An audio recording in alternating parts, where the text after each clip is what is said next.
ಇಲ್ಲಿ ಇವತ್ತು ಪಬ್ಲಿಕ್ ಅಲ್ಲಿ ಹೇಳ್ಬೇಕಿದ್ದೀನ, ಅವ್ರು ಏನೇ ಕರೆದಿದ್ರು ಕೂಡ ಅವ್ರು ತುಂಬಾ ಪ್ರೀತಿ ಆದವ್ರದ್ದು ಏನಾದ್ರು ಒಂದು ಫಂಕ್ಷನ್ಗೆ ಒಂದ್ಸಲಿ ರಾಮನಗರದಲ್ಲಿ ಯಾವುದೋ ಒಂದು ಆಂಜನೇಯನ ದೇವಸ್ಥಾನ ಓಪನಿಂಗ್ ಎಡಪಾಲಿಗೆ ಹೋಗೋಣ, ಓಕೆ ಸರ್, ಇಲ್ಲೇನೋ ಫಂಕ್ಷನ್ ರೆಡಿ ಆಗೋಣ, ಓಕೆ ಸರ್. ಇದೇ ಅವ್ರು ಎಲೆಕ್ಷನ್ ಬಂದಾಗ ಕೇಳಿದೆ, ಬೈ ಏನಾದ್ರು ಬೇಕಾ, ನಾವೇನಾದ್ರು ಬರೋಣ ಹಳಿ ಸೇವೆಗೆ, ಏನೂ ಬರಬೇಡ ಅಂದ್ರು. ಅವತ್ತೇ ಗೊತ್ತಾಗೋಯ್ತು, ಯಾಕಂದ್ರೆ ಅವ್ರು ಅದಕ್ಕೆಲ್ಲ ನನ್ನ ಜೊತೆಗೆ ಇಲ್ವೇ ಇಲ್ಲ ಅಂತ. ಯಾಕಂದ್ರೆ ನಾವು ತುಂಬಾ ಜನ ಕ್ಯಾಂಪೇನ್ಗಳು ಮಾಡಿದ್ದೀವಿ, ಅವ್ರು ಗೆದ್ದ ಮೇಲೋ ಅಥವಾ ಸೋತ್ ಮೇಲೋ, ಆಮೇಲೆ ನಮ್ಗೆ ಕೂಡ ತಿರುಗಿ ನೋಡದೇ ಇರೋರು.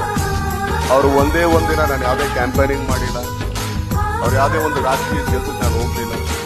ಆದ್ರೆ ಎಷ್ಟು ಜನ ನನ್ನ ಹತ್ರ ಏನಾದ್ರು ಬಂದು ಅಲ್ಲ ನನ್ನ ಕೈ ಎಟಿಸ್ತಾ ಇದ್ದಾಗ, ಅದು ಆಪರೇಷನ್ಗಳಾಗ್ಬೋದು, ಎಜುಕೇಶನ್ ಆಗ್ಬೋದು, ಎಜುಕೇಶನ್ ಅಲ್ಲಿ ನಿಜವಾಗ್ಲೂ ಎಷ್ಟಿದ್ ಕೈಯವರು ಎಷ್ಟೋ ಜನಕ್ಕೆ ಇಲ್ಲಿಂದ ಅಬ್ರಾಡ್ ಕಳಿಸೋದಕ್ಕೆ ತುಂಬಾನೇ ಸಹಾಯ ಮಾಡಿದ್ರೆ, ಅದಕ್ಕೆ ಕೋಟಿಗಟ್ಟಲೆ ಖರ್ಚು ಮಾಡಿದ್ರೆ ಅದಕ್ಕೆ ಉದಾಹರಣೆ ನಾನೇ ಇದ್ದೀನಿ.